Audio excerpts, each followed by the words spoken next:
Joko Mbaran, apa karepmu ngembari karo aku? yo kene aku ngembari kawujudan. Iya, mergo aku pengen rangket kowe nganti stop iso mateni Kena yen bisa maju.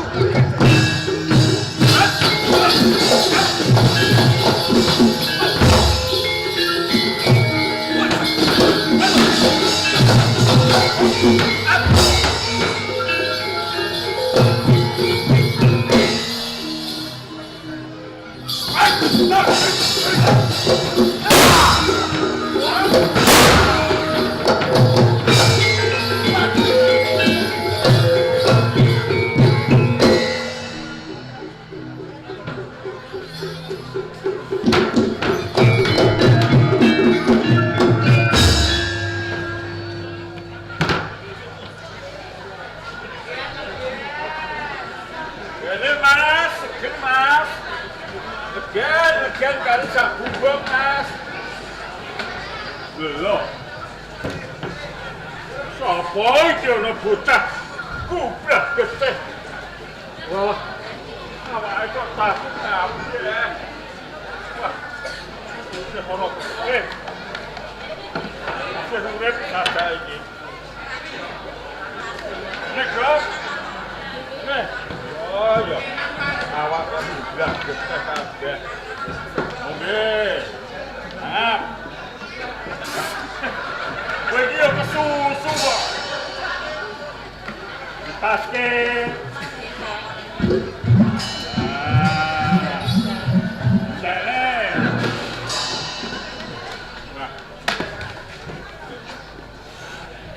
Sampeyan ki lho bocah ngendi? Jenenge sapa? Kowe iki sapa ngono? Ditepungke jenengku Dayun. Bapake Tulkiem. Dayun, bapake Tulkiem. Pegawe aku tukang bakul legen. Kowe kang bisa sadane aku ngono. Anjur jenengmu ki sapa, Gus? Aku Joko Mbaran. Omahe? Omahku gambir seketi ngono. Sing duwe wong tuwa. Aku isih duwe wong tuwa. Nanging wong tuaku kari siji ngono. Lanang apa wadon? Wong tuaku wadon. Kari wong tuwa wadon. Jenenge Biung Jinggowati. Sembrono mbaran iki. Pancen kowe iki garwane Kanjenge Bupati Grati lho. Kowe kok ngerti yo? Omahku iki laladan Grati kok. Sampeyan iki saestu putrane Ndara Putri Jinggowati. Aku pancen putane Biung Jinggowati yo. Kok nganti tatu kabeh kok kene napa, Gus? Yo kene nganti aku tatu. Mentas wae tanding karo Kebo Martawati. Wah, sampeyan ki lho. Kok wani-wanine ngadepi kalih si Kebo Martawati niku senajan wujude ndas kebo awake menungso. Wah, sekti magula-gula niku. Mergo aku wis sago mupu sayembarane sinuwun Prabu Ramatunjung. Mupu sayembara Majapahit. Pun ngeten mawon. Sampeyan kira-kira isih wani ngadepi Kebo Martawati ta mboten? Dayun bapake Tulkiem yo. Pripun, Gus? Kanggo bondo kekuatan nopo? Aku wis rojah raja tatu arang kanjang. Mengke kula sing menehi cara supados sampeyan niku saged menang. Yo carane piye? Nah, mengke sampeyan tantang melih. Yen pun kelakon gelut kok sampeyan niku ditingges. Sampeyan sambat-sambat kalih ibu sampeyan. Biung Jinggowati, aku pamit mati, Biung. Biung Jinggowati, aku pamit mati. Untuk Kebo Martawati niku anggere krungu jeneng Jinggowati niku mesti luluh atine. Jalaran apa? Kebo Martawati niku kedanan kali ibu sampeyan Dikawati. Lho, mengke yen pun sampeyan diaku anak nggih sampeyan rewa-rewa gelem. Sampeyan lajeng dijak teng pundi mawon nggih sampeyan turun ning sarape njaluk gendong. Mengke yen pun digendong mangan sampeyan gondelan sungu sak kuat-kuat sampeyan sak rasa-rasa sampeyan sungu sampeyan sempal pun niku apes gayane. Yen kaya ngono kowe sumingke tak jajale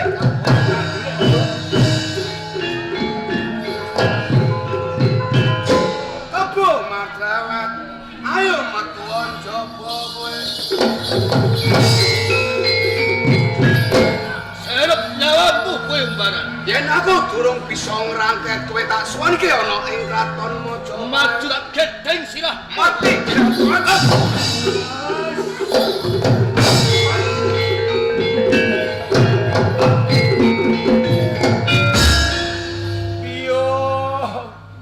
Piyong Jinggawati aku pamit matek yung Coba ambaran sepisan meneh umbaran. Piyong Jinggawati aku pamit matek yung Ana sambungane apa karo Jinggawati kowe umbaran? Piyong Jinggawati iku ibuku ngono Yen ngono kowe anakku umbaran.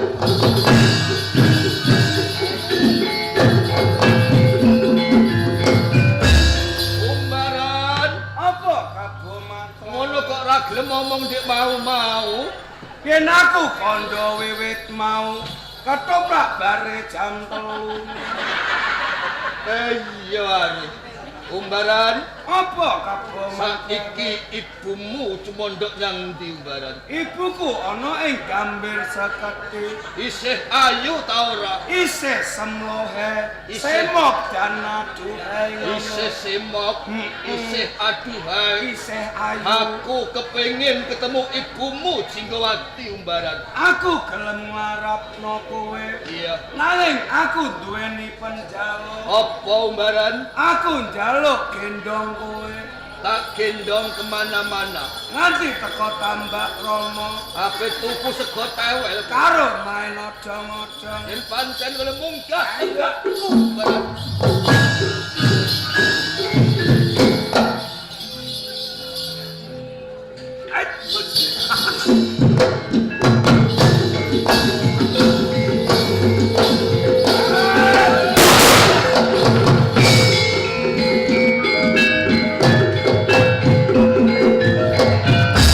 ayun bapak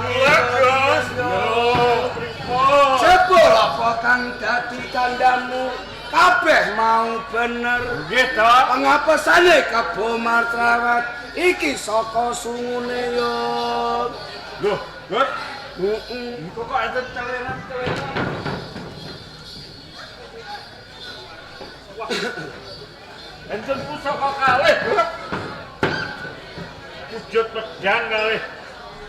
Godhog Jayun bapake Tolkien pripun? pusaka loro cacah iki dumadine saka sungune Kebo Martrawat ngono Niki dumadose saking sumune kebo. sing siji wujud pedang jenenge pedang Kunto Sukayana Niki sing godha niki.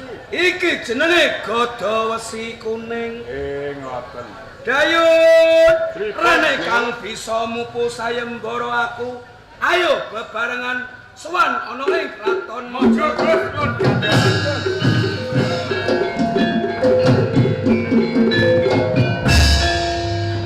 Kakang Pate Maudoro. Penimbalan dalem. Lajeng sinten menika sowan wonten pendhapitan Patinimbalan. Menapa keparang kula badhe murub bos. Monggo. Bos, kowe jenengmu sapa kok diplas getih kabeh ngono? kula Jaka Umbaran Pate Maudoro Kobaran. panjenengan niku pangling kalih kula napa pripun Ya ora pangling, ya ora pangling. Karepe rak raimu kebak getih kaya ngono. Umbaran kae. nggih Lah piye?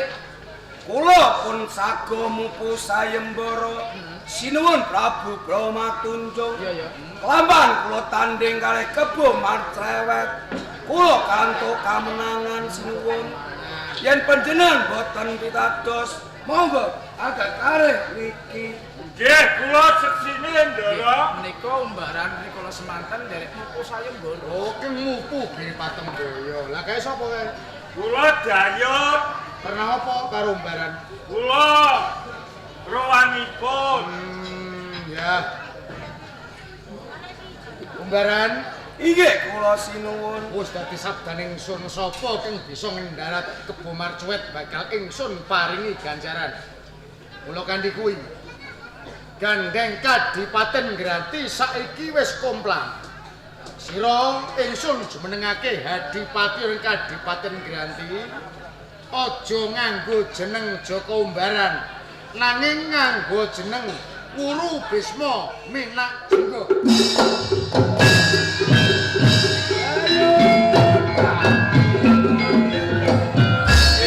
Jenengku ora Joko Umbaran Dipun ganti. ning diganti Wuru Bisma Minak Gunjing Yung. Wale Gus. Ya piye? Minak Jingga.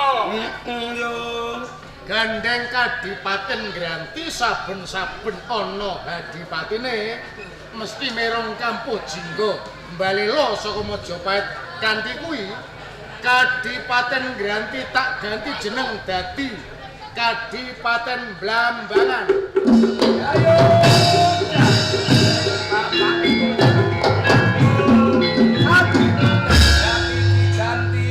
Diganti Kadipaten Blambangan. Blambangan. Blambangan. Kaya cocotem yung. Mula kanthi kuwi Inggih kula sesuk dina prayoga ingsun Winisuda minangka hadipati. Saiki ayo bareng-bareng kembul bujana wiwaha. Ayo